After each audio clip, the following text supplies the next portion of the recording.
Okay, guys, good day, good day, good afternoon. All this is Charles with the Exodus Logistics Learning Center, America's #1 dispatcher and freight broker training. Today is Saturday, the 14th of March, 2026. It is our dispatcher uh, training. Today, let me enlarge the screen here. There we go. How's everybody doing? All right. All right, all right. I So, am one of yourself. okay, okay. So, um, Wednesday and Sunday, we were talking about because I'm going to be introducing over the coming months um, a new full course curriculum, right? Whereby we are going to reintroduce the modules, different lessons in the modules, and make them more comprehensive and make them more challenging for you guys, right? Because I see you guys are just flying through the modules, right? You'll go through the modules, take the quizzes, get the certificates, and then it's like, okay, I'm done. I need a carrier, right? So, but, and I often advise that you guys pace yourself because you have 90 days to go through those modules, ask the right questions, embed the knowledge in your system, in your head, and then start to apply the stuff, right? Some people are good at taking quizzes, tests, and things like that. Others are it's more challenging, which is fine. We all have different personalities, different, either testing anxiety or not, right? But the goal of the quizzes is to show you how to get the carriers, how to book the loads, how to work with the load boards. So, and to embed the knowledge in you so that it'll be common for you to have, irregardless of what type of trucks you get, irregardless of what type of brokers you speak to, so on and so forth. So, I'm changing the website around a little bit as well. As you can see, this is the home page, right? Streamlining it a little bit, homepage. Usually on a website, and I'm talking to Shiante too, but anyone else the idea of a homepage is to grab the person's attention, right? When you first go to a website, the homepage, the first page is to grab the attention. Well, what better way for us, because we are a logistics learning center, we teach you about logistics, specifically dispatching, freight brokering, trucking, things like that, intermodal, drayage, stuff like that, but specifically dispatching for this class. So it grabs your attention, right? Break into the logistics industry without owning a truck, learn freight brokering, dispatching, and logistics business skills from the Exodus Logistics Learning Center, beginner friendly, and then built for 2026 opportunities. And then work from home, start with low startup capital, enter the $1 trillion a year trucking industry, and in self-paced online training. So it just grabs your attention. The portal for dispatchers, I took out all the fluff, all the bells and whistles, and made it a little bit more streamlined, straight to the point, right? The start here, the modules, there are going to be more modules here and lessons within the modules that you will be able to take advantage of, right, and learn more. Right now, we have the basic four modules, which is okay, right? Because as a dispatcher, after you've created your company and created your documents, well, you do need to get a carrier, right? You can't be a dispatcher unless you have a carrier, a truck driver, an owner operator to find loads for, right? Correct? So once you do that, then you have to understand how that's done. Well, starting out, load boards, right? The load boards. And then how to book the loads. What's the workflow in booking the load? What does all of that entail, right? What does that mean to actually book a load? What does that literally mean? What does it mean to book a load? Well, you have to go on a load board, check your carrier's profile, their requirements, see what they want in a load, in some freight, go on a load board, put in the filters to find a load that meets or comes closest to their requirements. If you find a load that matches their requirements, their carrier profile, you call that broker that posted that load, have a conversation with them about the load. Hey, I'm calling about this load picking up in Norfolk, Virginia, going to wherever it's going to. Is it still available? That script, if you will, that litany of conversation between you and the broker, the freight broker. What is a freight broker? Some of you may not know that, right? Well, the freight broker is the person who posted the load for sale to the truck driver to find a truck to move, right? And you negotiate the rates with that broker, that freight broker, logistics provider, right? And you're doing this on behalf of your carrier because you are in a contract between you, the dispatch service, the business, and the other business, which is the trucking company, the owner operator. You guys are two businesses that came together, had an understanding. Hey, I provide this service. You act on the service that I provide for you. And if we agree, you move that load, you pick it up from the shipping location, you deliver it to the delivery location, you get paid, I get paid. Here are the terms lined out in our dispatcher agreement. Oh, by the way, here's a carrier profile so that you can tell me what your requirements are. So when I find loads, I meet those requirements. And then also, by the way, while I'm booking loads for you, I'm going to need your permission to sign the documents that I need to sign on your behalf. So here's a document that helps that. It's called the limited power of attorney. Okay, you guys follow that so far? Yes, sir. I want to explain it like that. So you guys, I want to bring home the point from a very high level so you can understand the concept, right? Now, putting the paperwork together, designing it, from the templates in your own logos and your own words, that's something that you do. Okay.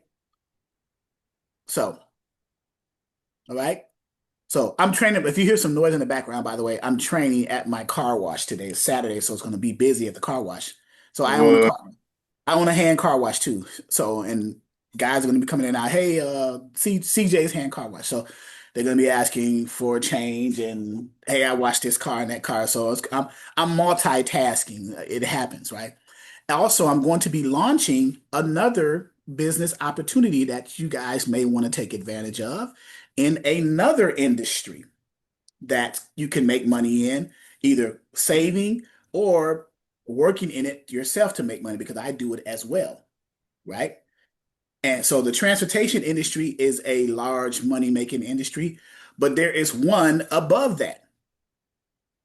Can anybody guess what that is? What industry that you think is above the transportation industry or is Travel.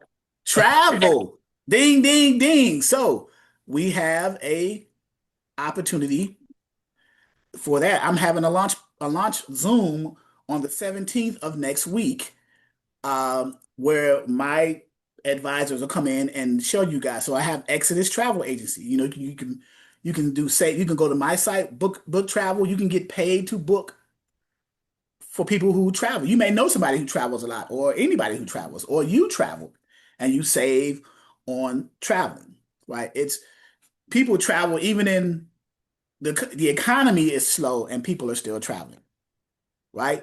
Planes are still going up in the air. So it's the same concept with transportation. So things are still happening. Well, very good, Mr. Ellis. You got travel. That's right. So because you want to, if you are a person who likes different streams of income and you don't want to put all your eggs in one basket, this may be also another opportunity for you to at least consider to look at, right? No one's saying you have to do it. I'm just saying it's presenting another opportunity that you may be good at as well, along with dispatching or along with freight broker, right? So, but anyway, dispatching. So I'm going to create a more comprehensive, complete curriculum. And I'm designing it in the background now, and it'll be on the website gradually over the coming month or two. It should be done in a matter of a couple of months.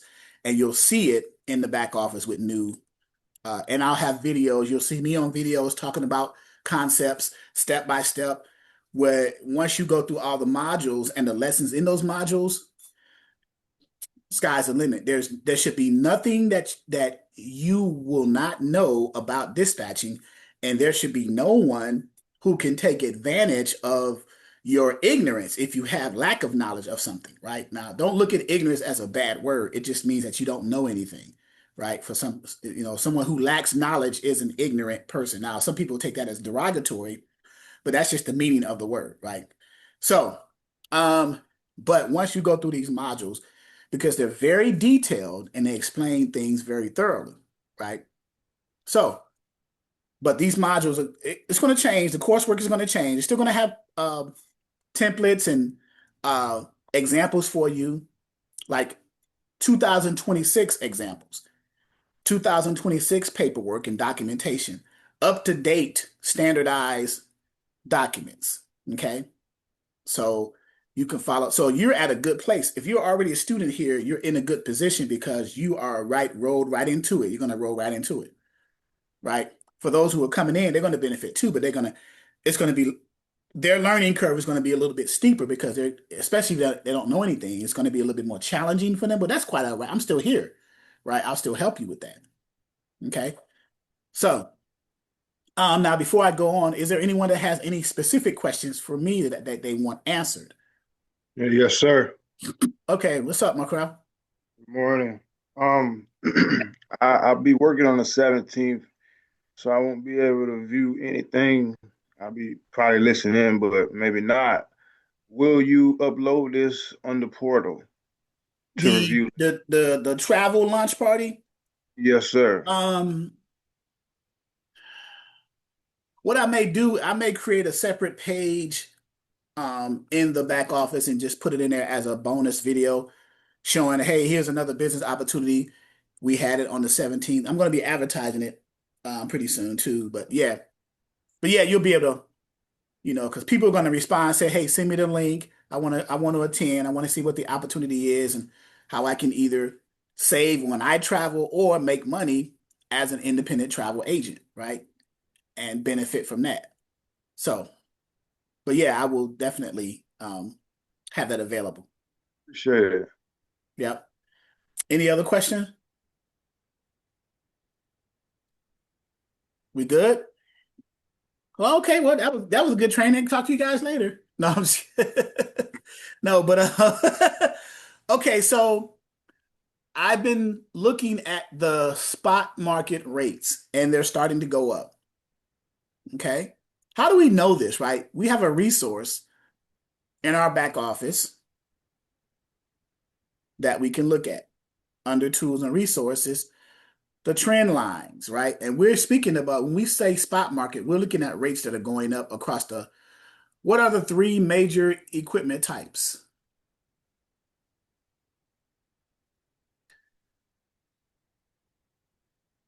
Flatbed, reefer, driving. Driver and flatbed and reefer. Okay. All right. So you guys should have this down pat, right? This should be second nature. Why you? So, um,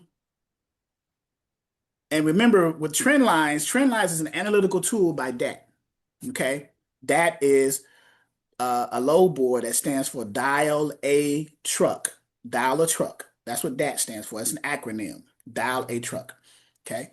So when you're looking at a trend lines analytical data, you're looking at it from across the three equipment types, you're looking at it from two perspectives. The one perspective is the demand at capacity perspective, which means what is the load to truck ratio. So for every truck, how many loads you get in a certain region for a certain equipment type. And the other perspective is what are the national rates for that equipment type in the certain regions. So let's start with the drive-in, okay? The demand and capacity as it stands right now. And let me shrink the screen just a little bit. Okay, so for a drive-in, it's for every truck, there's five and a half plus loads. So 5.5 loads per each truck. In the majority of the states in the country.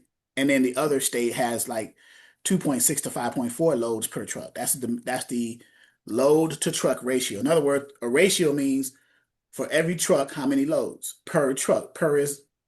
That's a ratio term. Okay, it's Latin. And then what is the national rates for the drive-in? Now, Why is this important for a dispatcher to know?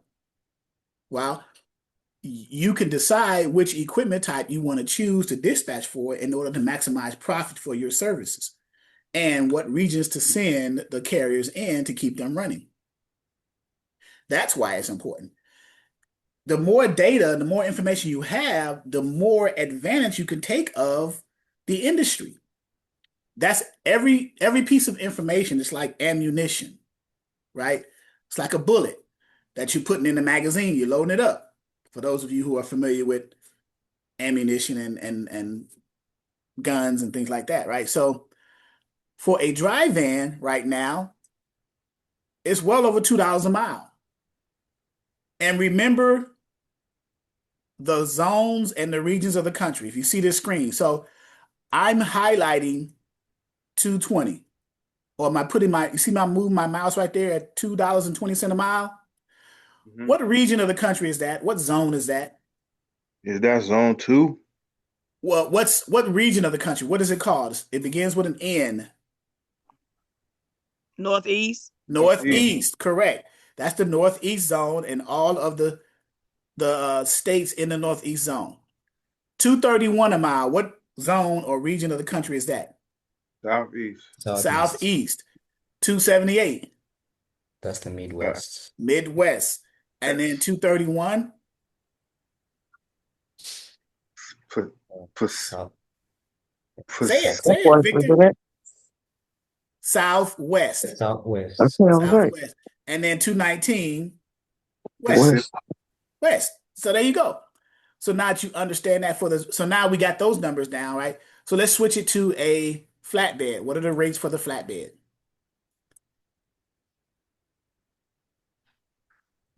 Look at the Midwest. And let's go back to the dry van. Which region for the national rates for a dry van had the highest cents per mile? Midwest. Midwest. Yeah. Let's go to the flatbed. Which region for the flatbed has the highest cents per mile? Midwest. Notice a pattern? Yeah. Notice a pattern? Which region for the reefers had the highest cents per mile? Wow. Midwest, yeah. So now let's take off our dispatching hats for a second. Let's put on our common sense hats, right? And let's just think. If I'm going to be dispatching carriers, irregardless of which truck I have, whether it's a dry van, flatbed, or reefer, which region of the country do you think I'm gonna at least try to keep my carriers running in? Midwest. Midwest. Ding, ding, ding, ding. Right? So when you're looking for loads on a load board, try to keep them in the regions. And as a matter of fact, the Midwest region is also good for reloads or what's called backhauls, right? Get them another. So you can send somebody from Michigan over to Kansas City, get them out of Kansas City, go back to Ohio, up to Wisconsin, down to Tennessee. You know what I'm saying? So back and forth.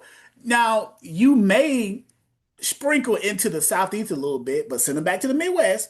Or you may go down to the Southwest, like Texas, but send them back to the Midwest because that's where the money's at, right? So if you understand that logic, right, you'll be more successful.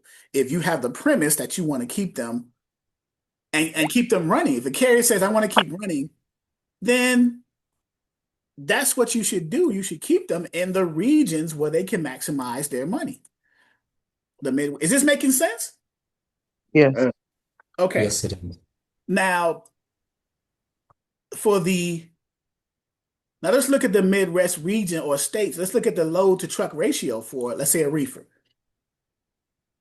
And keep in mind the Midwest states for the load to truck ratio.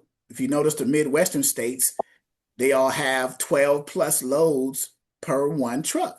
So for every truck, you got the opportunity to look at least cherry pick at least 12 loads to look at. So obviously you're going to choose the best one for your driver.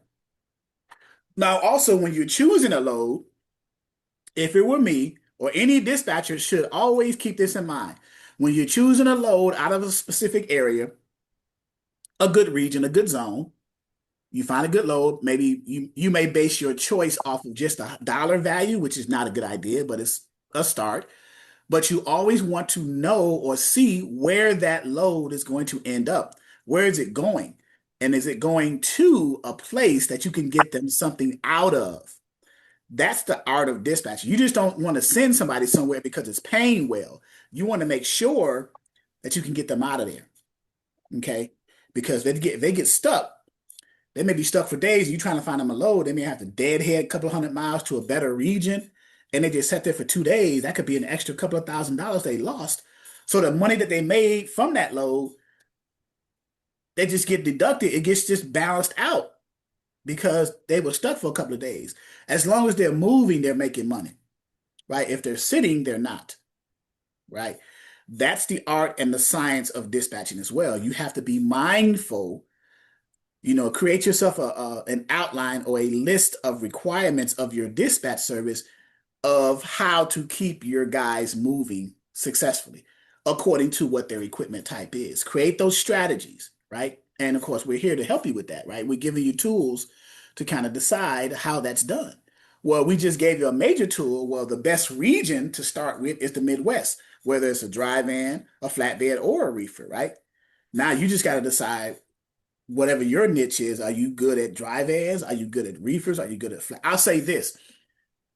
For new dispatch services, I don't recommend reefers for you guys because you're going to run in the reefers of the three, dry van, flatbed, and reefers. The reefers have the highest likelihood of claims, right? So new dispatchers don't want to go through that experience of claims. What are claims? Can anybody explain to me what a claim is? What is a claim?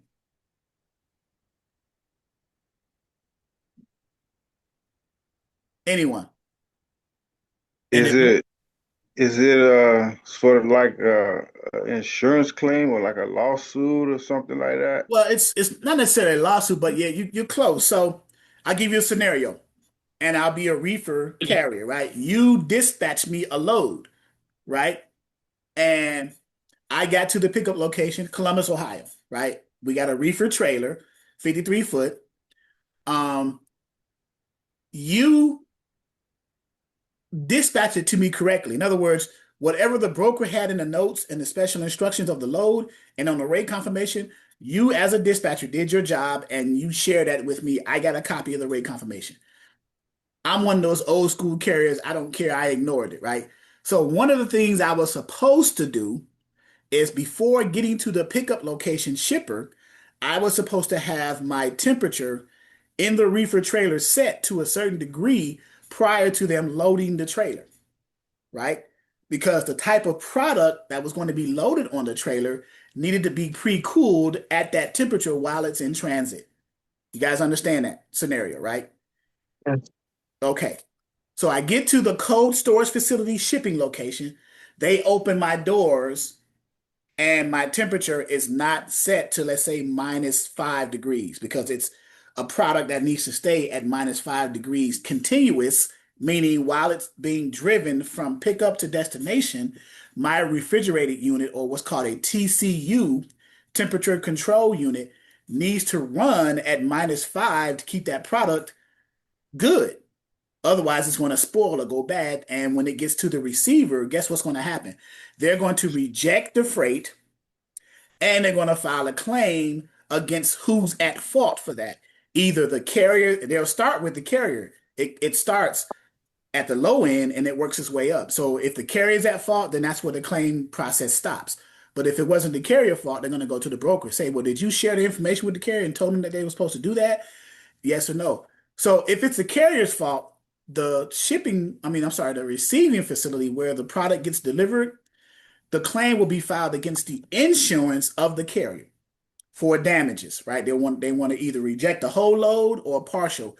Usually on a refrigerated uh, truckload, when it's rejected, the whole load's rejected. You can't salvage anything because they don't want to take a chance of what's spoiled and what's not spoiled. So they'll just reject the whole load, file a claim for losses, and they'll get their money through the insurance. Okay. Stacy, you add a question? I do actually have a question. I was Okay. wondering if somebody had a company and they are doing it as a family business, do that means they get hit double time when it's a claim, or is it still just the one claim and both parties are, at It's a fault? claim. It's a claim against the insurance company that the trucking company's authority is under. So whatever trucking company that hauled that freight, whatever insurance company is attached to the authority of that trucking company, that's what the claim is aiming at. Because whoever hauled that freight had to have insurance to haul it. So whoever that company's insurance is with, Progressive, State Farm, whoever, nationwide, it's going to be claimed. The claim is going to go against that company's insurance. Okay, and I also have a follow-up question. So if it does turns out that they are at fault and a claim goes through, how high do those premiums go up? That varies on the insurance company. That's a great question. Insurance company per insurance company, and whether or not have you had claims filed against your company in the past, trucking company? Is this your first experience? How well have you been paying your premiums? There are several factors and variables that insurance companies decide before they decide what new premium, higher premium charge, or if any, that they're going to hand over to the trucking company, right? Okay. So though it's hard for me to answer that question, you understand No, why, right? that's fine. That's fine. Yes. Because there's so many variables you got to consider, right? And the insurance company is looking at, okay, well, this is, let's say, for example, let's go deeper with this then. That's a great question. Let's say this is the first time that this trucking company had an experience of having a claim filed against them. They've had A1 service, they've been paying their premiums on time. They're a real good trucking company in the eyes of the insurance company, right? So they'll say, okay, you got a claim filed against this truckload.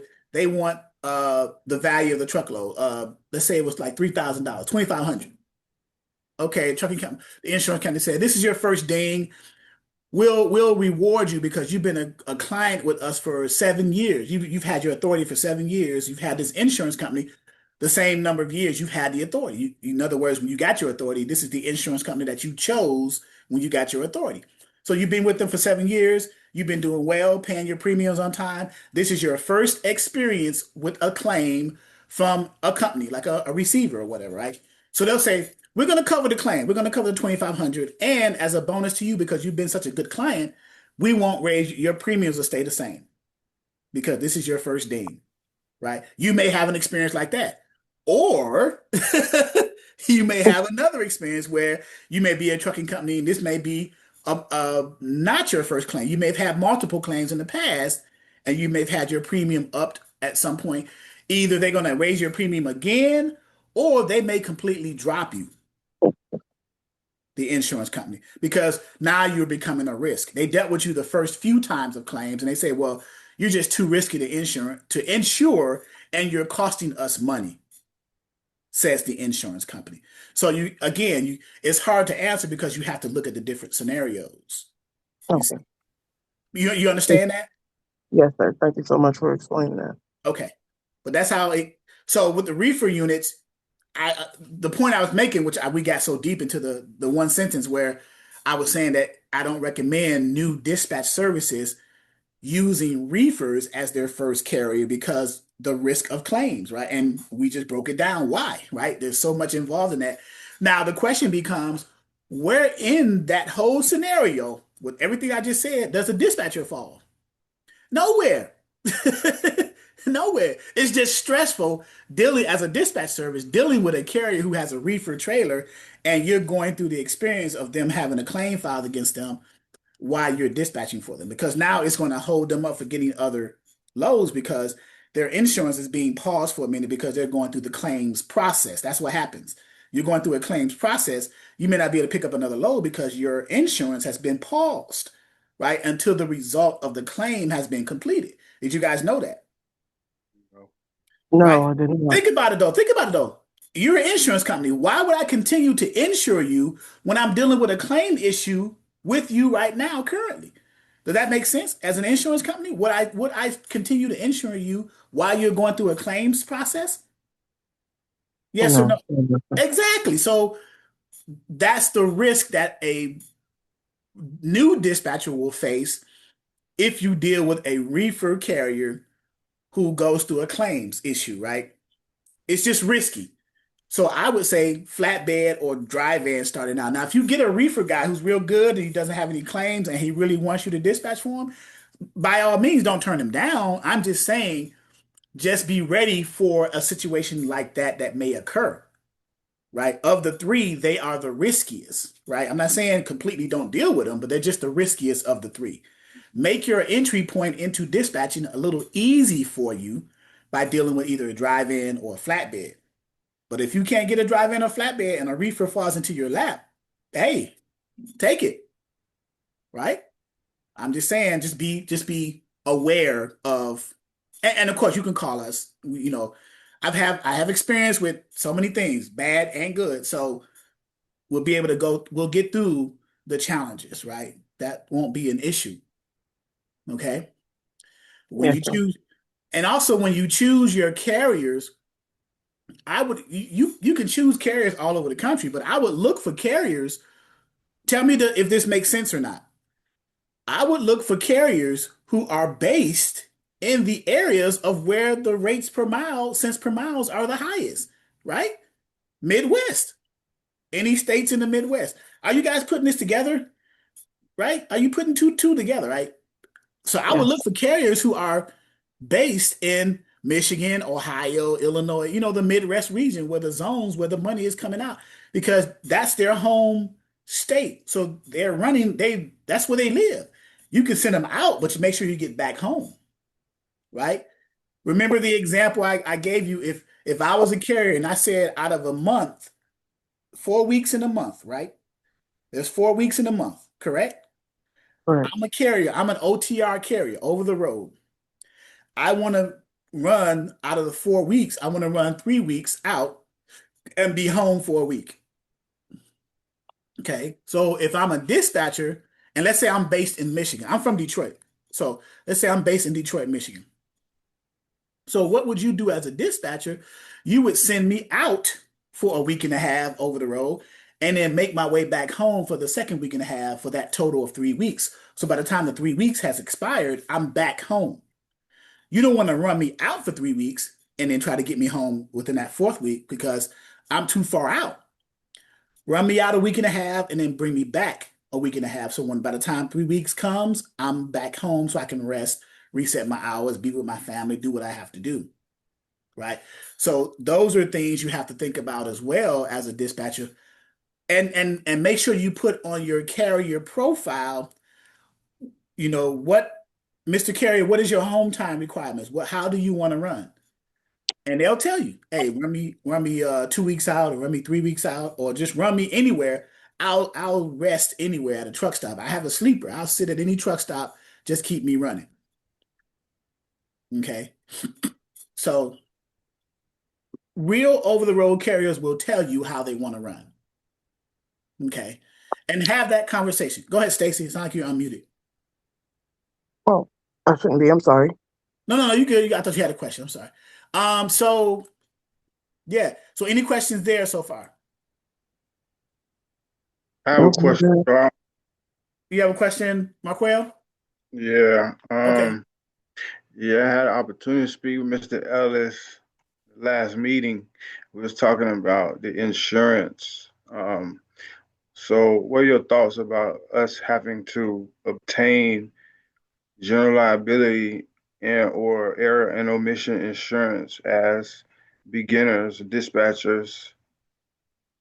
You, as a dispatcher, no. As a broker, yes, but I don't see a dispatcher needing, I mean, unless you plan on making a lot of mistakes, right? A lot of errors, um, and omitting things, right? But if you have the budget to afford to get insurance for your dispatch service, if you have the budget, that's great. Um, General, because there's not a lot of things as a dispatch service that you need to insure. Think about it. Let's think about that. As a dispatch service, what do you need to insure? What you're doing, you're finding a load for, and I'm not saying it in a bad way. I'm just let's really think about it. You're finding a load on a load board for a carrier. The load is telling you what it is, right? So it's not an error or omission on your part. Now, the only error and omission on your part is the dispatcher. If you give them the wrong information from what the load says, that's an error and omission. And then the carrier goes somewhere they wasn't supposed to be to pick up a load. They're not even, there's no load even there, right? So who's at fault? But what dispatcher would do that, right? You got clear information from the load board what the load is. How is it possible that you, the dispatcher, will take that information and give something completely different to the carrier? As a matter of fact, it's almost impossible because unless you do it intentionally, which I sincerely hope not, because when you get the rate confirmation, you're receiving the rate confirmation from a broker. So the rate confirmation has been transposed from the load board to include maybe a new negotiated rate that you and that broker had, and then you give that to the carrier. Now, the only way that that could be different is you taking that rate confirmation and doctored it up and changed the information, but that's a malicious act and an intentional act. So why would you do that, right? Right. So I'm trying to see where the need for any type of insurance from a dispatch services perspective is needed, right? Errors and omission, general liability. There's no unless you got a brick and mortar and you have sub dispatchers under you that you need to insure in case somebody fall and bump their head on a desk or anything like that. Then yes, you need to have some insurance for your office space to cover any accidents with your employees, your sub dispatchers. But in most cases, if you have sub dispatchers, I am assuming that they're working from home also, right? You may not be at a point yet where you have an office space or what's called a brick and mortar yet. You'll get there if you dispatch a number of trucks and you get to the point where you need office space and you have like a call center or whatever, then yes, then there may be a need to have insurance to cover them general coverage. So yes, that's the case.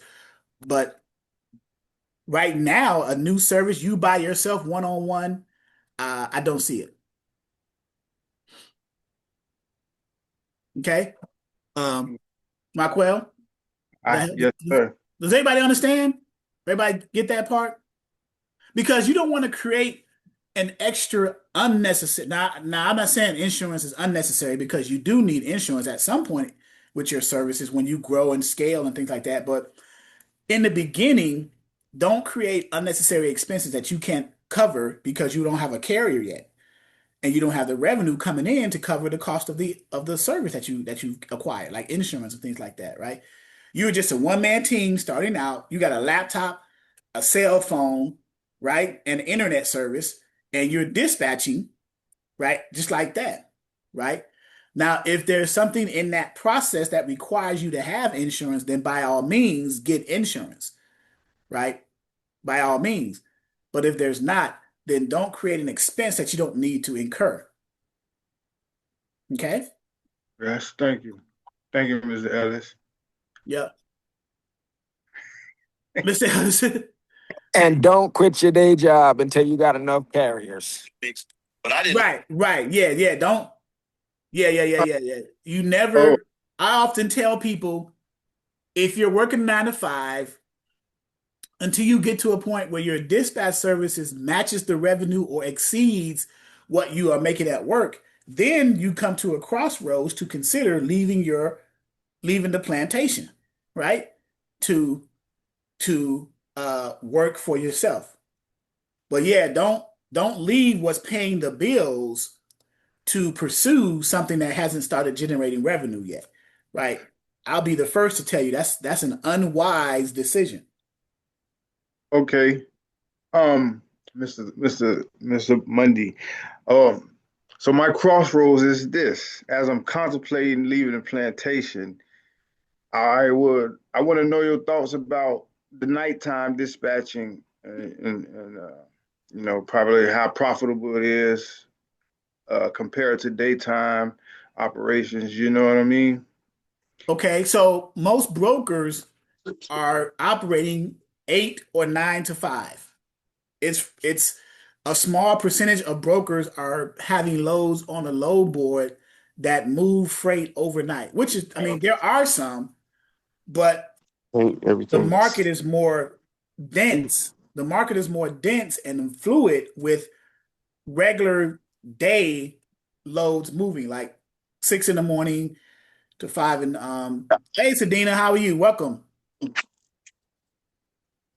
I see Sedina walking. How are you, Sedina? Oh, Welcome. welcome. I mean, hi. Wait, what's a video? So the overnight concept, you may find some loads on a load board that has a pickup time for the carrier at midnight or 1 in the morning and delivers next day at 0900 to another facility, a 24 hours first come first served shipper, right? You may have that. Um, but you're going to get more loads during the regular movement of freight hours, right? You say So 6 a.m. to So some brokers may have loads that their shippers require the load to be picked up in the evening time from a 24-hour shipper, first come, first served, and it picks up. They don't load the truck like midnight and it delivers next morning at 0600, 0730. They use military time sometimes, basically 6 a.m., 6 in the morning, 7:30, whatever, right? Um, they may have customers that have overnight freight. Like the post office, for example, picking up mail going from postal depot to postal depot. Or Amazon. Amazon's good at that. Amazon Relay. They pick up mail, carts of mail in box trucks and take them to other centers overnight. That's how mail gets distributed overnight. You don't see mail moving, well, not a lot anyway, during the day. It gets moved overnight because it has to get to that other facility overnight and be processed during the day so it can get delivered during the day by the mail couriers, right? That's the process. So you do have some industries that do require overnight shipments. You just got to pinpoint who they are and then align yourself if you can, if they have brokers working with them, and if those brokers post those loads on the load board. So you have several challenges if you're going to enter the overnight arena, Marquel. Just be mindful of that. Okay. But it is possible. All right. So I gotta let my wife know that Sedina is here. She was expecting her to come in today. We have a new student, new person. Welcome, Sedina. Miss Day. Oh, Yes. Um, and any other questions there? yes, one more question with that thread Okay. there. So at my job, at Goodwill there, Ryder employs the drivers, but they're contracted through Goodwill. And one of the lead drivers talked to me and told me about Amazon. Okay. Um, so do you have any students or do you know do you have any experience with somebody that you know that dispatch through Amazon? Well, not necessarily dispatch to Amazon, but you could be a contractor to Amazon with your own. You talk about box trucks, I'd rather not box trucks. I only want them 53 the footers. trailers, right? So you would still go to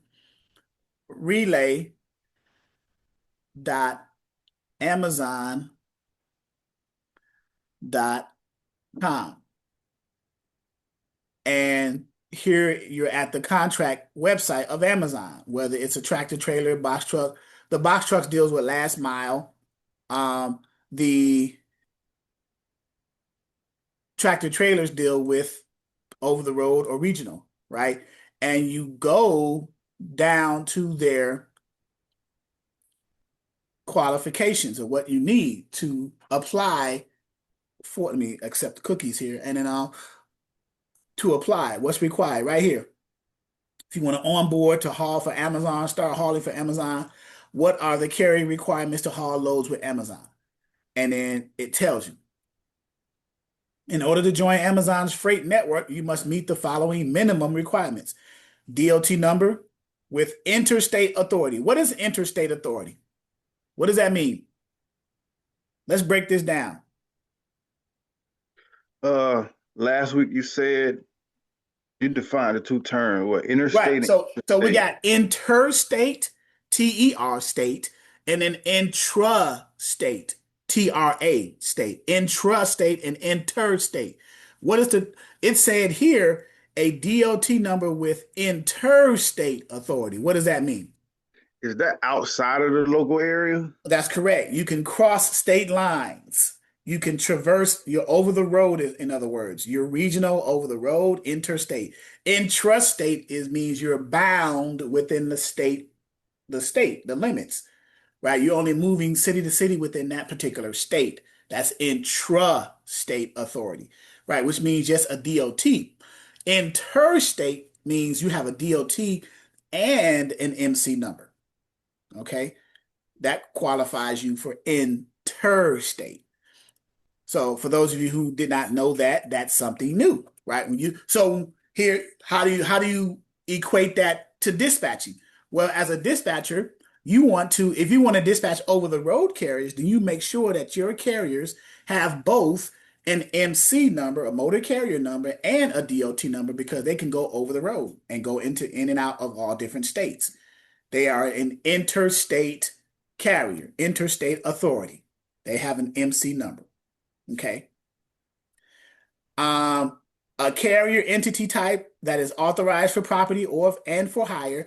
So what they're saying here is if you go to the SAFER website, which is the FMCSA's company snapshot of companies, brokers, carriers, freight forwarders, so on and so forth, and you look up a company, let's find one.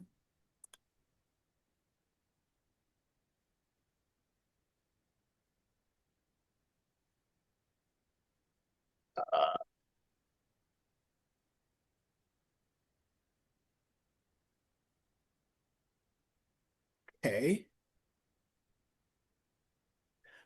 And right here, it says the company snapshot under entity type, it says carrier. That's what they said, right? Right there, where it says a carrier entity type. Okay, well, entity type said carrier, right? And is authorized for property and for hire. Okay, authorized for property and authorized for hire. That is what they're talking about. Okay, so now you see that. So those are the types of carriers that you want to target. That they have an active MC authority. It's active, right? Their status is active. Their entity type, what type of entity? They're a broker, they're a freight forwarder? No, they are a carrier. You are dispatching for a carrier. First of all, you can't dispatch for a freight forwarder. You can't dispatch for a broker. You can only dispatch for a motor carrier, someone who is authorized to pick that freight up and transport it to another location for money. And you can dispatch for that person because you can help them find the loads to pick up and transport to another location for money. That's what a dispatcher does. You are assisting the carrier in doing that. You are the back office admin person doing that. You just got to learn and understand how that's done. And of course, over time, we show that and tell you about it, right? But here, how you qualify. Yes, Victor, you got your hand up. Yeah. So that means that if a carrier has only the MC number, they're intra-state. Is that what that means? If they only have only the DOT number, they are intrastate. If they have Oh, DOT and no MC, they're intrastate. If they have an MC number, it's implied that they also have a DOT number. That's just automatic. But the okay. having the MC authority makes you interstate automatically. Okay. Thank you. Okay? Yeah. Thank you. All right. So back to the Amazon. So I'm basically cross-referencing the Amazon's requirements of a motor carrier.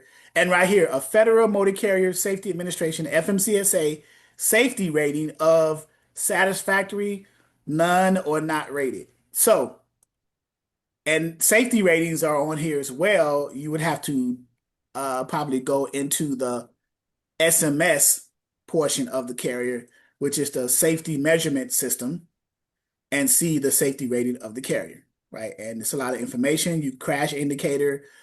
So you would have to look that information up, okay?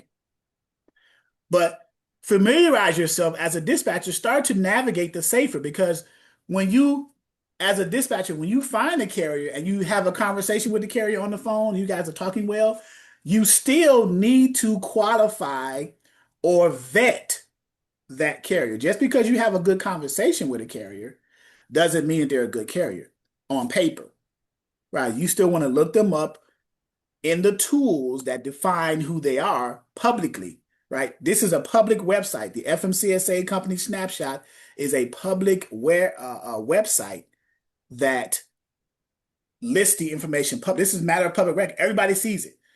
Every trucking company, every freight forwarder, every broker's when they apply for what's called an operating authority, their information is public.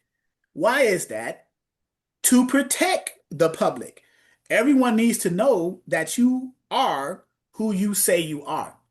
So one of the ways to vet a carrier from a dispatcher's perspective is to look them up in SAFER.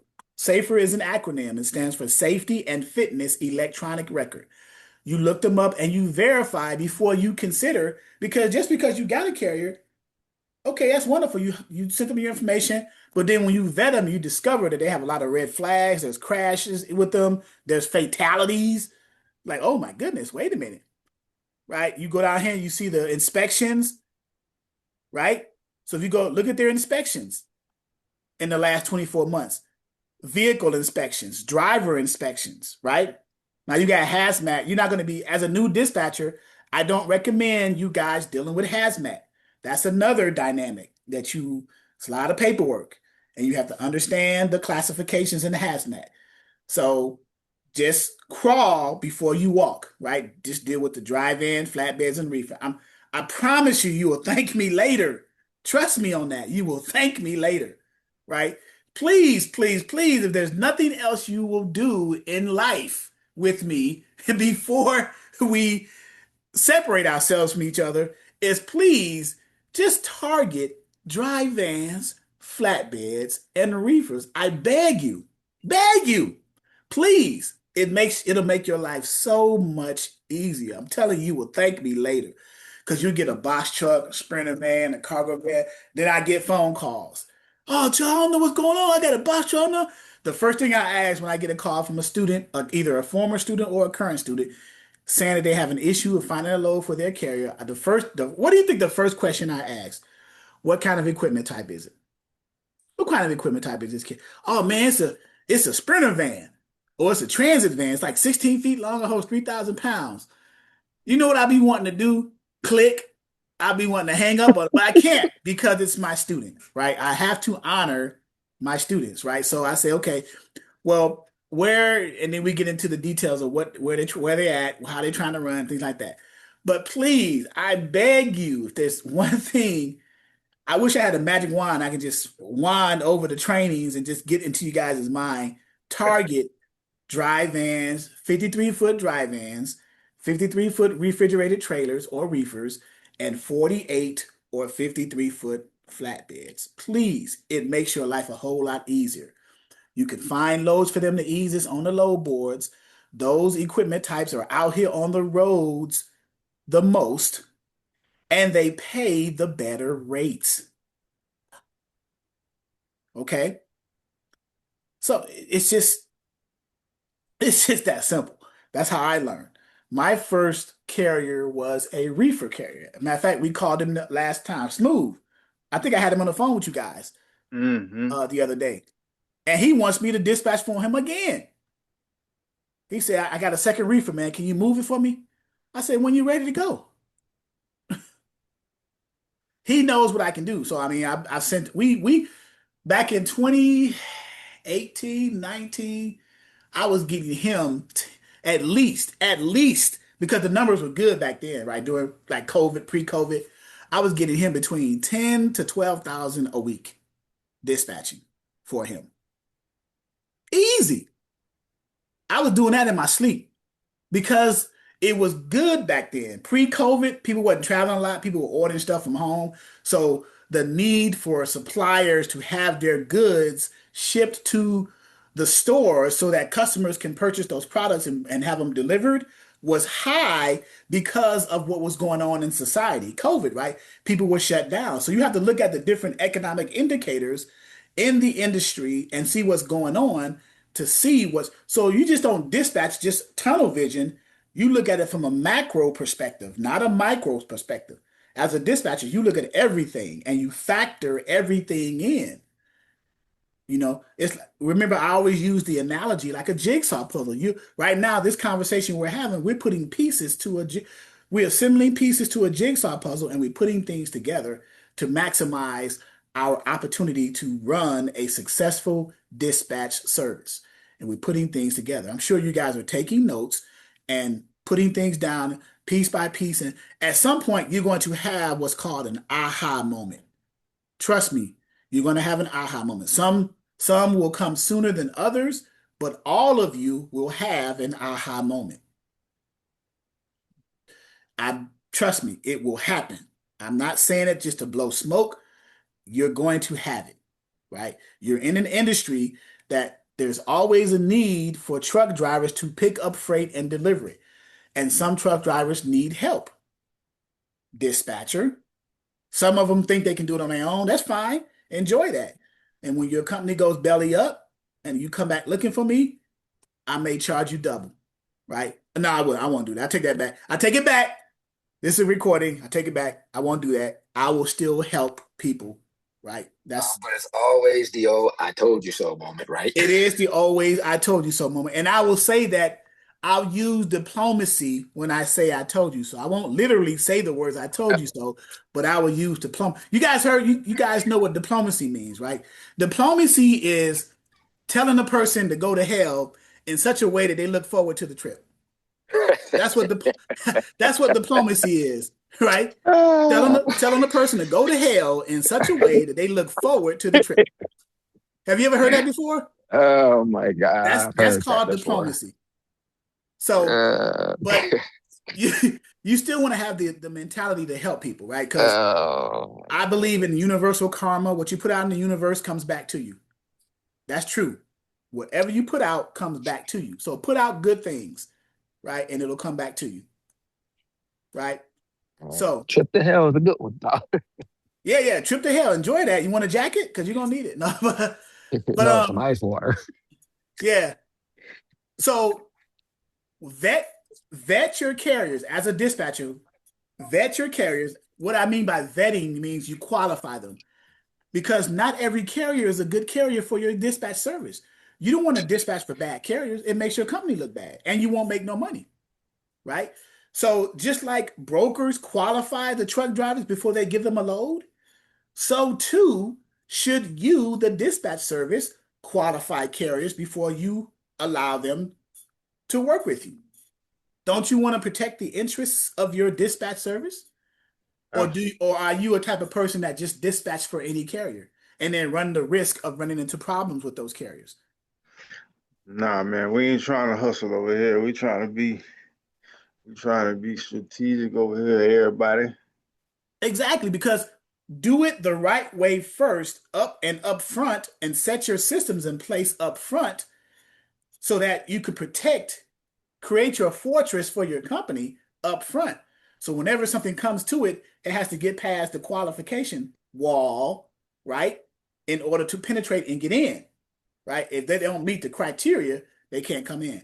It could be the best conversation you can have with that truck driver, and then you go to qualify them, and there's something that's saying, I can't work with them. I'm sorry. You had too many claims. There's so many red flags. You're always dropping your insurances. You drop loads a lot. You're on some of the brokers, when I call them to try to get a load for you, they're saying that you're not a good carrier. You're on their DNU list, do not use. There are brokers who put motor carriers, truck drivers, on what's called a D as in David, N as in Nancy, U as in United, DNU list, do not use. And they have reasons why they do that. A broker says, okay, this carrier, he takes too many of my loads and then he drops them at the last minute when it's time to go pick the load up. And then I'm scrambling to try and find another carrier, and my shipper's calling me down my ear, wondering why I don't have a truck. You told me an hour ago you had a truck. Now you don't have a truck, says the shipper to the broker, because this carrier dropped the load. You don't want a carrier like that. I've experienced it. It's a headache. It's a pain in the whatever, right? It's a headache. So if you know that certain carriers behave that way, why would you bring that into your energy, right? Like my wife tells me when we be arguing sometimes, she said, "Look, I don't have the bandwidth for this. I don't have the bandwidth." That's her favorite word. I don't got the bandwidth. Leave me alone. I don't got the bandwidth. I'm like, what am I, the internet? What are you talking about bandwidth? So, right. So you just tell the driver, look, I ain't got the bandwidth to deal with these things. So we just, it is what it is, right? And listen, it's your dispatch company. It's your dispatch service. You can do whatever you want. It's your service. Just because you don't have to take a carrier because they're a carrier. This is your independent dispatch service. This is your independent dispatch service. I see you. You here. Okay. Oh, yes. Is it in there? Yeah. Yeah. Okay. And I'm gonna wait till I collect it on Sunday. Okay. Okay. All right. Okay. All right, guys. That's one of my workers coming in. Let me know he's here. 1 o'clock, a little late, but anyway. Uh, but yeah. So yeah, you are an independent dispatch service.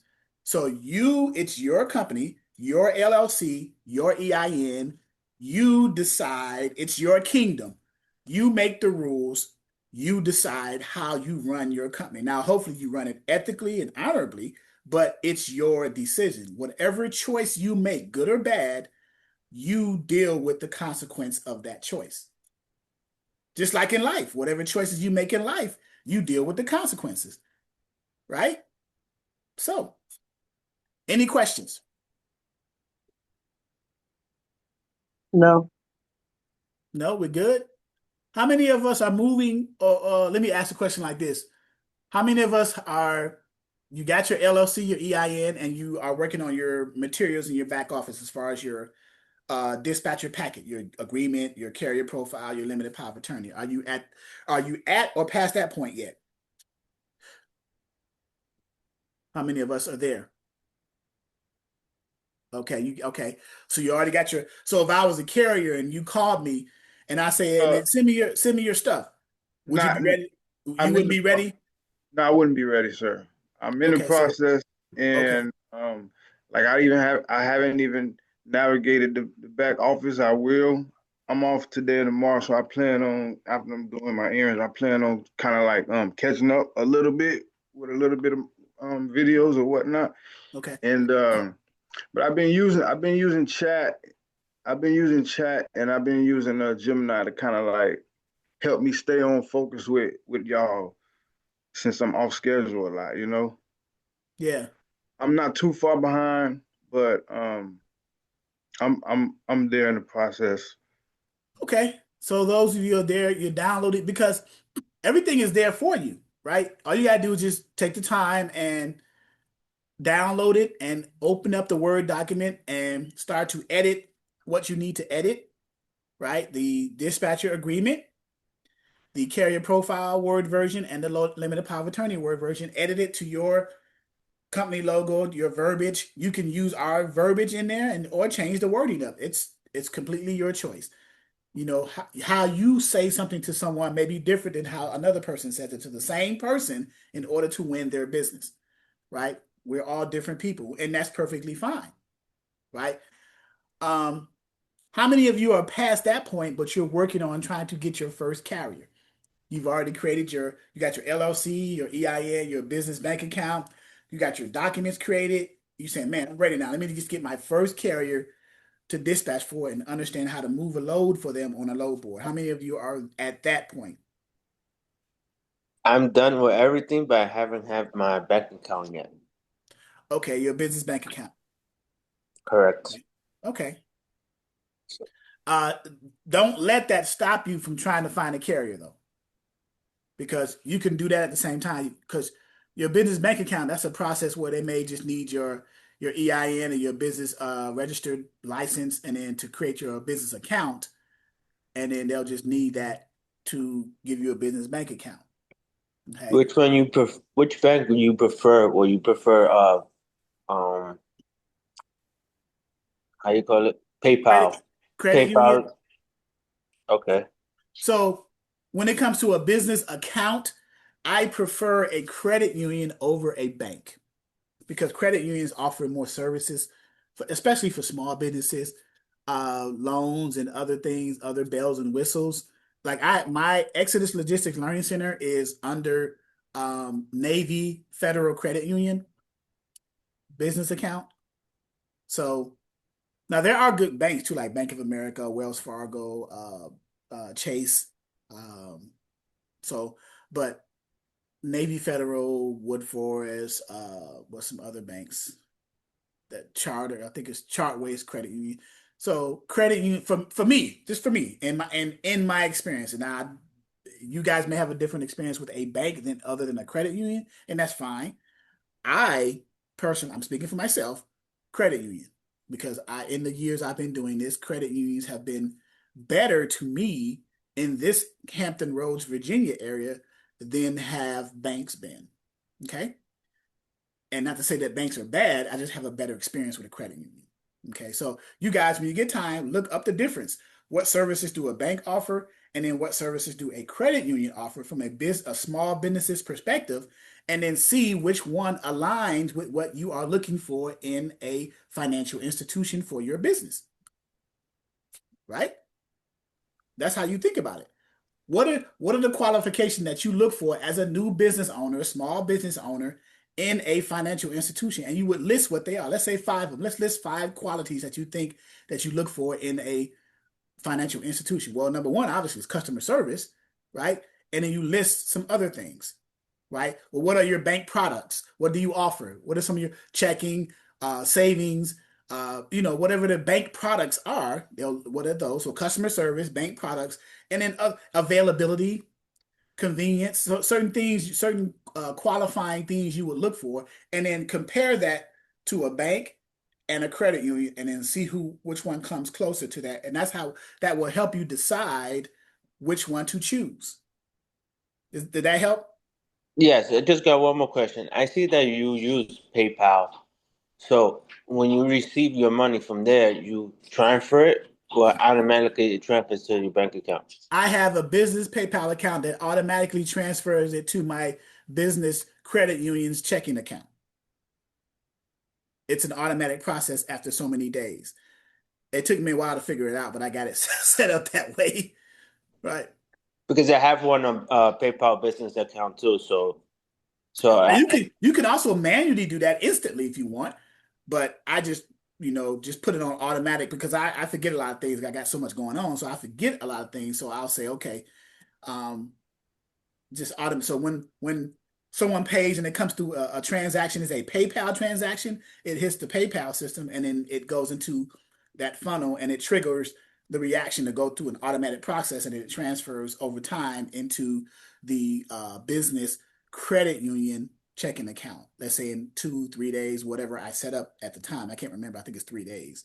So and or if you they can't wait that long, you can just go in PayPal and manually transfer it to your account that you have to connect your PayPal to an account to transfer to, obviously, right?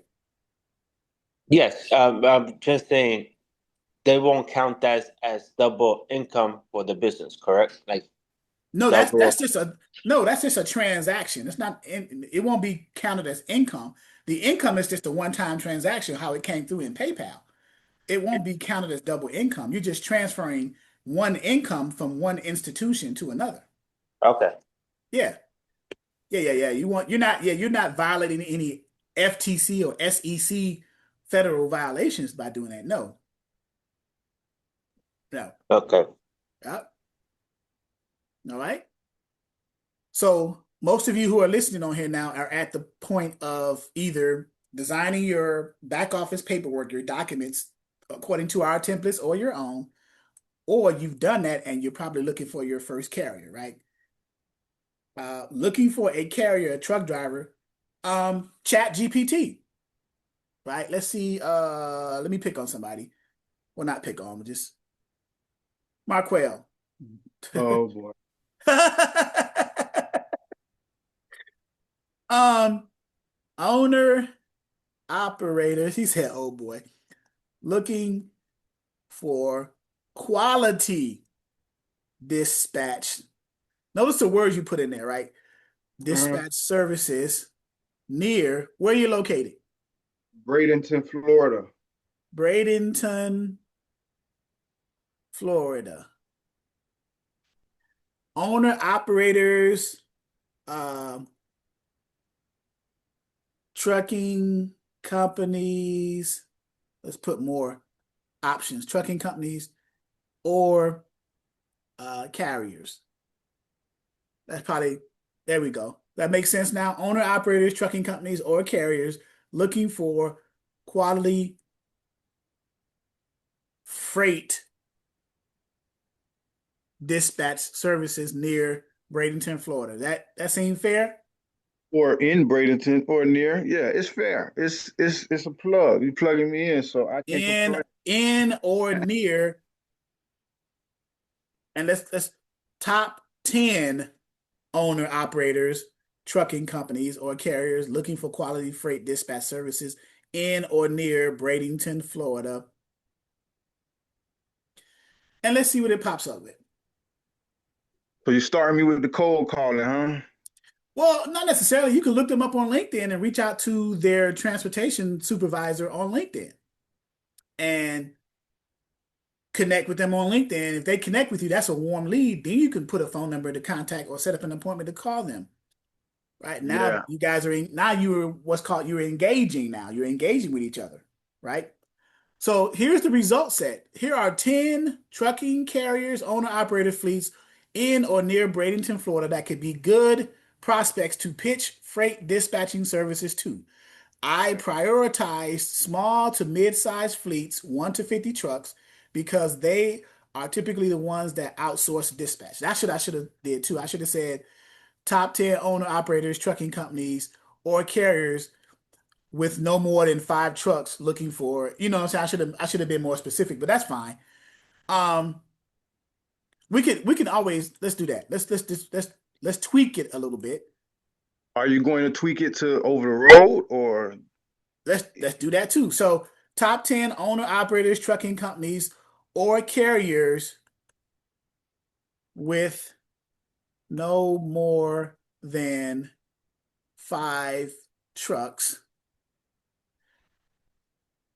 And let's say top 10 over the road owner operators, comma, over the road, right? Trucking companies, or comma, over the road carriers with no more than 5 trucks looking for quality dispatch services in or that's even more specific. Now you're drilling down and getting very specific, right? Very particular. You want in or near Bradenton, Florida, no more than 5 trucks, top 10, and they all wanted to go over the road. And they're looking for quality dispatch services. That's what we just asked the AI. So let's see what they come up with. I hope some Tropicana carriers come up. No, that's the biggest manufacturer. Okay. The orange juice and So here we go. Less than 5 trucks on over the road owner operator carriers near. So Taryn Logistics, fleet size, 1 truck, 1 driver. That's an owner operator, 1 and 1. Interstate for hire. Remember on safer interstate. So you might want to look them up and give them a call. Solo owner operator type of operation, ideal for dispatch services. Number 1. Number 2, Southwest Trucking Services LLC, 1 truck. Their fleet size, 1 truck. Cargo, general freight, construction materials. That might be a flatbed. Construction materials goes on the flatbed. So you can tell by what they haul. They haul general freight. The number 1 hauls general freight. That could be a dry van, right? This number 2, cargo is general freight and construction materials. That could be either a dry van or a flatbed, right? If you look at the cargo that they haul. Number 3, A&A. A&A of Florida LLC. They have 4 trucks and 4 drivers. They likely running regional or over the road. Okay. So you guys can tweak the AI and find your carriers in your area, like literally like that. And then click on the Carl. line for the carrier and then get more information about it. I'll show you that in a second. 247 Shippers LLC. active DOT registered carrier in Bradenton, small independent trucking operation. Number 5, Seven Angels Trucking, newly registered trucking company. I would go after them immediately. Yeah. Startup fleet. He even says it. Look, startup fleets commonly need dispatch help immediately. What did I just say? Immediately. I knew you was the best instructor out there, man. Then number 6, A1H Trucking, small carrier operation from Bradenton, likely regional interstate fleet. That's fine. Number 7, A&B Express, active trucking company, small fleet carriers like this frequently rely on brokers and dispatchers. Number 8, Richards Trucking LLC, Florida trucking company established 6 years ago, 2020. Hmm. Number 9, 360 Grease Patrol. Now that's a septic service, so they may not need it, but they listed anyway. And then number 10, Four Seasons Transportation, active trucking company in Bradenton, smaller transportation fleet, ideal for outsourced dispatch. Outsourced. That's you, outsource. Yes, that's you. Outsource, independent, the two, they're synonymous words. So, Okay. and then AI goes deeper. If you want, I can give you 50 to 100 Bradenton and Tampa owner operators with less than 5 trucks or less, best dispatch leads, direct phone numbers and email for carriers you can call, a cold call script that converts trucking companies into dispatch clients. So the AI is doing, let the AI work for you. You don't need a sub dispatcher. Use AI, right? Use AI. Use the automated or yeah, intelligence, AI, artificial intelligence, not automated, artificial. Charles, thank you, sir. Could you scroll back up to the question so I can just write it down? Oh, And the prompt, yeah, that you the put prompt. in. And What I do, I'll copy it and paste it, yeah, and then somebody else give me one for their area. We can find some for them. So here, somebody else give me a city and state where you are. Let's do it for you. can I before you, Charles, before you go to a prompt, can I just add something there? A Yeah, sidebar conversation to all of us here. I mentioned that I work with the drivers here through Ryder and through partner with Goodwill, and I made known to my leadership team, my supervisors, and everybody there.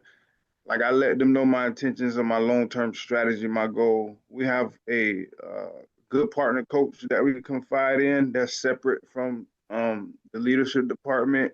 He communicates through his superiors or whatever. But I let everybody know I'm not here to step on nobody's toes. Like I got my own thing I'm trying to get going on. And so it's all about integrity. So all of us here, like Charles said, man, it's about being ethical, you know what I mean? And just we all in this big old yacht, in this big boat together trying to survive. that's the only way it should. That's the only way it should be done, right? Because it takes. Let me say this. It takes more energy to be unethical and deceitful than it does to be righteous, right? Because to be righteous, it's a no-brainer. You're not even thinking, right? You just do it because you know it's the right thing to do. It takes premeditation and energy to be deceitful because you got to think about certain things, right? It takes more energy to lie than to tell the truth. You guys follow what I'm saying? Because you gotta make another lie up to cover the first lie. Then you gotta make another lie up to cover the other lie. But if you tell them the truth, it's universal. It doesn't require that much energy. You understand? So just do it the right way. I mean, just do it the right way.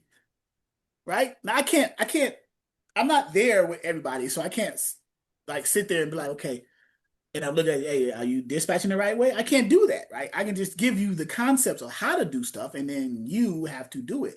Now I'm here to give you advice and show you the way, right? But you have to still do the implementation because it's your company, right? It's your company. But again, you have a support system. I'm not going anywhere, right?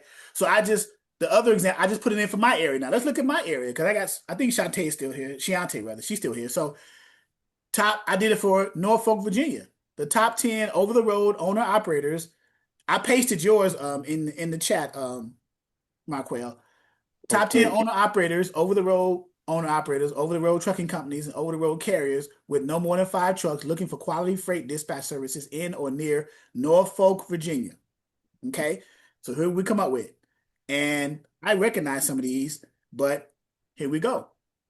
We got JDR Express Trucking, General Freight, ideal for a dispatch to manage load boards and broker relationships. They hire General Freight and Metal, so that's probably a flatbed. One truck, one truck fleet, 2 drivers. That could be either teams, because 2 drivers, or they may do what's called slip seating. One driver gets in there, jumps out of it, the other one slips in the seat and drives again. Now, it's not necessarily teams because they're not in the truck at the same time. One driver's independent by themselves driving it, and the other person to get the truck the next day or whenever the other one comes back. That's called slip seating. Slip seating, okay? These are terms. Every time I use a new term, I like to repeat it so you guys can understand what it means. Okay? So that's called slip seating. Munising, Michigan Quick seems like question. Quick question. Is that yes. also in your trainings for the modules? Say it again. Is that also in your training for the modules, slip seating? It's a word in the glossary. It should be in there. It Okay. should be. Okay. Thank you. Yep. Fly Right Trucking LLC, Rad, Paul Trucking, 2 power units, 1 driver hired, load boards, likely depending on load boards. Bradford Trucking. So I would have to look these up. They do the Port of Virginia, Quest Trucking and hauling, for hire hauler. So I'm gonna look these guys up and see what they need, and maybe me and Shiante can team up. Shiante, we're gonna take them by storm in Norfolk, Virginia. Got it. Top 10. We got them: Coastal Freight, Blue Ocean Trucking, A Plus Trucking. There's 10 of them. I think we can handle 10. Some of them going to the port. Quest Trucking and hauling, Bradford Trucking. Yeah, I might do some homework. I'm gonna copy this and put it in the matter of fact, I'm gonna copy it and put it in a Word document and then tweak it and probably give these guys a call next week and see what they're looking for. See what type of services they're looking for. And then I'm going to do one more for Miss Jennifer. She just typed it in the chat. What she say? Munningsing, Michigan. Says it's hard to find them out there, so want to look for her. Let's go back up here to the top. And Jennifer, I'm gonna go in the chat and get that for you. Paste and get the city you just put in. She said Munningsing, Michigan. Let me copy that real quick. And Yes, thanks. Munising. You got it Munising. good though. Munising, Michigan. All right, so bam. Let's see what Munising offers. Here we go. And you guys see the screen? And you can just ask AI. Oh, that's wonderful. Yeah, I thought you Game knew time. that. Yeah. So here we go. Munising, small OTR regional, less than 5 trucks near Munising, Michigan. Northern Excavating, Tri-County Septic and Sons, J&E Sons Trucking, a fleet size 1 truck. They do logs, poles, beams, lumber. So what kind of equipment type is that? If their cargo is logs, poles, beams, and lumber. Flatbed, exactly. Typical operator logging carrier that can use help booking return loads. So they need help. So they got their line haul. They got their loads going out. It says it right here. They need help booking return loads, their backhaul. So you can step in as a dispatcher and find them backhauls. You just got to find out where they're hauling to. What's their line haul? They're picking up somewhere and delivering somewhere. It's a forest up here. Right. So they're probably chopping down trees, hauling the lumber to a refinery and having it shaved down and made into either small log pieces for furniture making or whatever you're using the wood for. 2x4s, 4x4s, or whatever, right? So here's another one, Joe Prunick Trucking. And it's another regional lumber loads. Good candidate for dispatch helping find regional lumber loads. So yeah, lumber must be real good up there in the upper. Yeah, what is that? UP, in the UP. Yes. Yep. Manisto Trucking, one truck.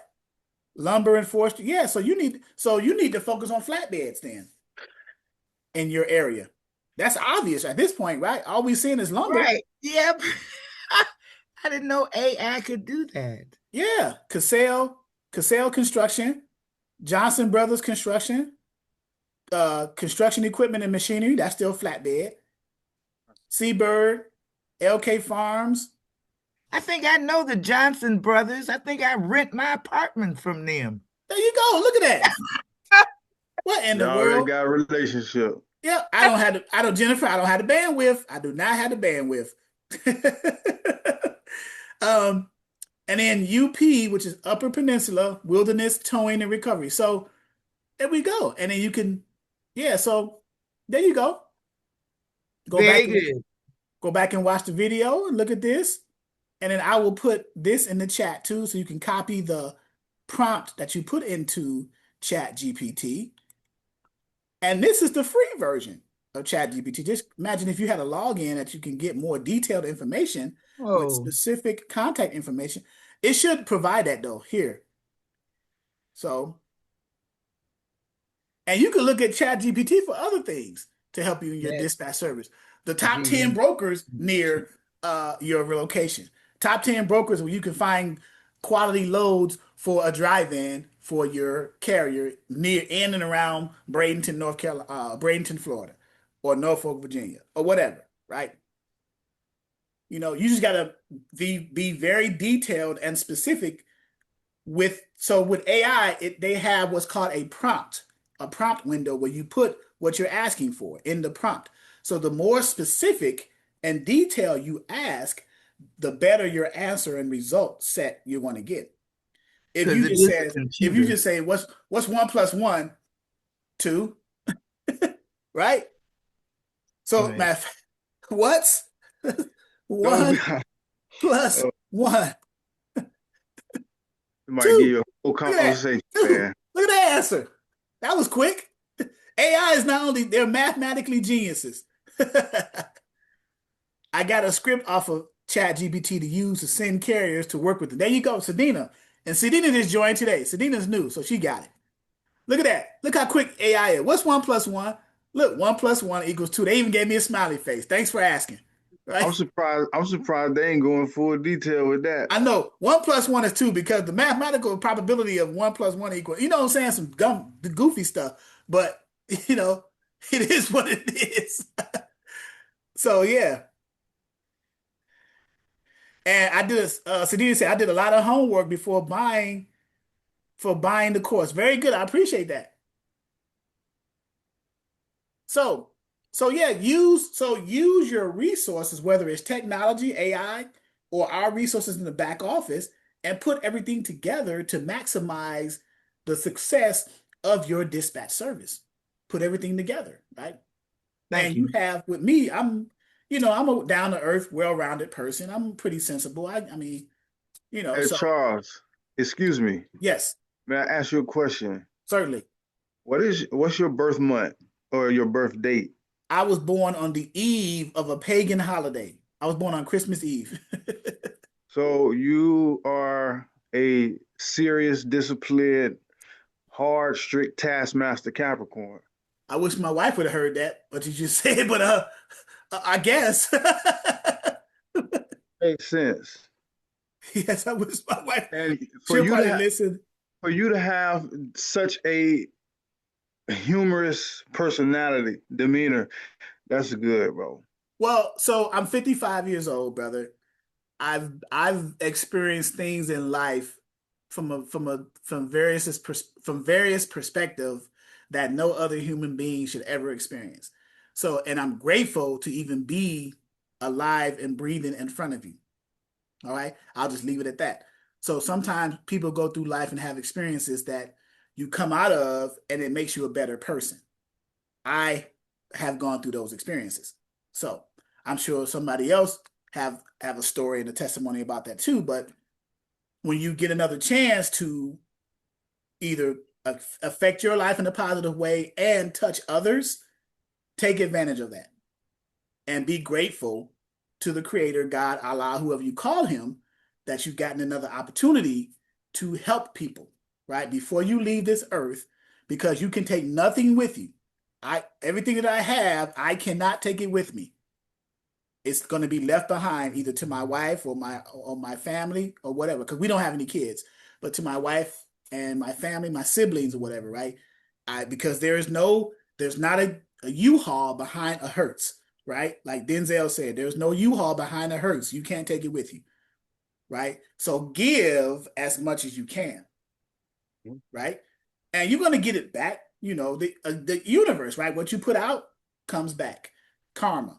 The energy you put out is going to come back. So, but yeah, I am grateful every day that I am given life and able to breathe again, because someone did not wake up this morning.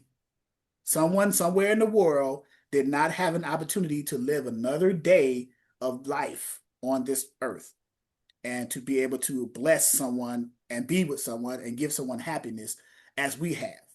And I look at it from that perspective. Sometimes we take the littlest things for granted, right? Even being in this class and being jovial and talking and everything, me at the car wash, I'm giving guys jobs, opportunities to feed their families, right? And I'm grateful for that, right? So sometimes you got to sit back and put things in perspective. You see what I'm saying? So, and I talk to young guys all the time. I say, look, put the guns down, man. You're gonna either end up in the penitentiary or the grave. You're going nowhere. Well, I need to make some money. Come to my car wash, clean up. I give you $100 to clean the campus up. Come wash some cars, whatever. Stay out of trouble.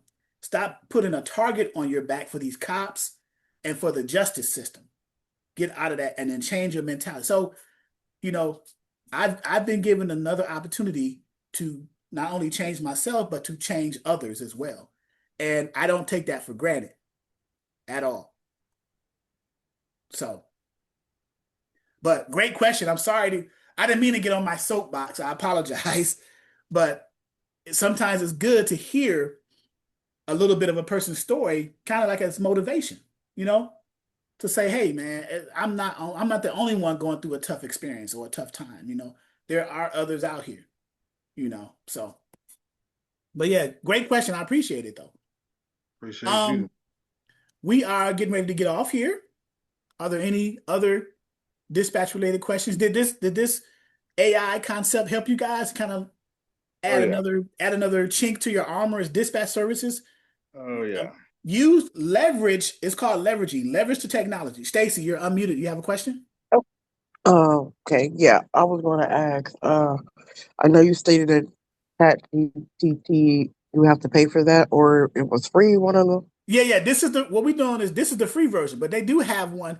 Where it says sign up for free, or you can have a subscription paid version where it offers more features. But what we did here is enough for us, the free version, right? If you have the budget to get,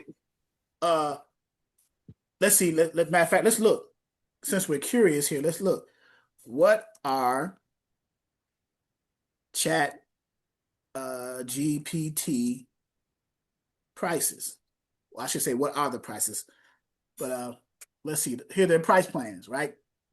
And what they offer. So the plan free, the price is $0 per month. Best for casual users. The key features: basic access to Chat GPT models, web search, limited uploads and tools. You get limited ways to upload and limited tool with the free version, right? The Go version or the Go plan, $8 a month. Light users who want more messages. They offer more messages, more uploads, better memory than the free version. Okay, got that.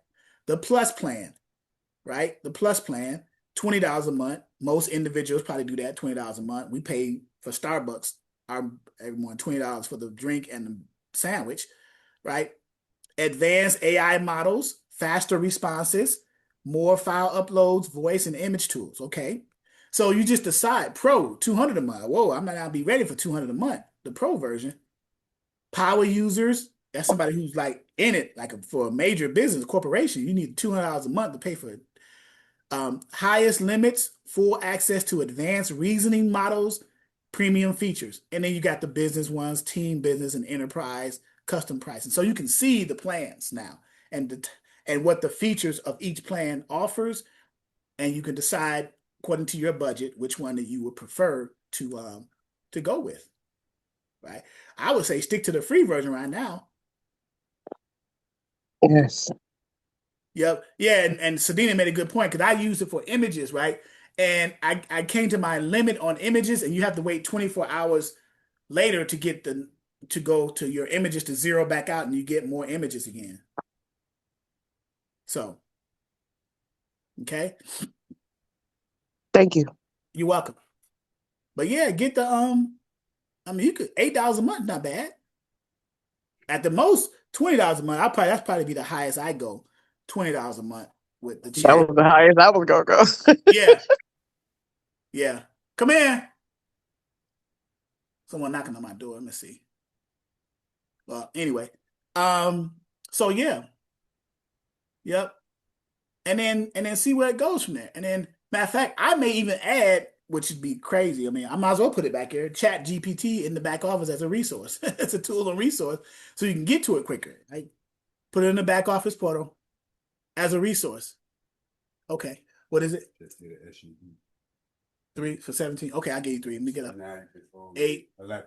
11. Okay, gotcha. All right, thank you. So in the back office portal, I would probably put it under tools and resources and then just add Chat GPT as a button here. And then we just go down. I'm going to be redesigning the website anyway to make it more streamlined. And all these documents here, I want to probably create an index so you can find stuff quicker. Because I was telling my wife, she was like, maybe you should make it like more like so people can have, because people have questions about specific topics and things like that.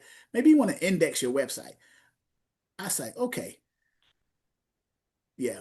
So, but I'll put ChatGPT. I might put ChatGPT back there, Claude or Claude, and Gemini. Those are the 3 major ones that people know about, the AI technologies that you can look at and see the different features, right, that they offer. So, okay. All right, guys. Thank you very much for taking out the time in your Saturday. You could have been relaxing, doing anything else, but you decided to join us in the Dispatcher 101 training for beginners to get some training, a little bit of training, and some insight onto how to be a better dispatcher, right? Just start following the modules and start implementing what you need to implement towards your journey as a dispatcher. Again, I'm going to be redesigning the back office portal, putting more modules in there with lessons in each module and more comprehensive for you guys to challenge you more, right? I think the beginner modules were a little bit too beginner, right? You guys are flying through these modules and taking those quizzes like crazy. I need to make them a little bit more challenging for you, right? And that's not a bad thing. It's just going to make you better, right? So, all right, Shantae, I saw that. Reach out. Okay, guys. Any final questions?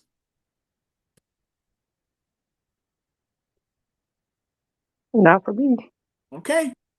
Hopefully you guys got the information you needed. And then, of course, you guys, you know how to reach me. 757-515-1684, or reach my wife, which she doesn't have the bandwidth, but she's going to have to. But 757-695-9565. And then the email is exoduslogisticsllc@yahoo.com. Okay? All right, guys. Thank you. Enjoy your Saturday, and I will see you. Matter of fact, let's go back and share the screen. Let's see you, because this was the second week of the month. So the Zoom calendar, the next one, we're in March, right? March. So this was the 14th. So we'll see you the 22nd for the next live Zoom training. And then I'm going to be announcing the live launch of the Exodus Travel Agency opportunity for you guys to come in, another business model that you can consider looking at as well. Because I'm sure every day you're out here, you may be talking to somebody, oh man, we're about to go to Aruba, or we're about to travel to Puerto Rico. You could probably have that conversation a different way now. You say, oh man, well, who are you booking your stuff through? I probably can save you money or get you a good deal. Stuff like that in casual conversation. Or you may be scheduling or setting up a travel event for yourself and save yourself some money. So you can either save yourself some money or show other people how to save money, and you make money in the process. So that's going to be the 17th. I'm going to be putting something out for that as well too. Okay. So again, thank you guys, and enjoy your weekend. And this video will be up momentarily. I gotta, format it and get it up on the channel, and then go from there. All right, guys, enjoy your weekend and be safe out there. Thank y'all, man. Thank you, Enjoyed it. guys. All See you right. on the 22nd.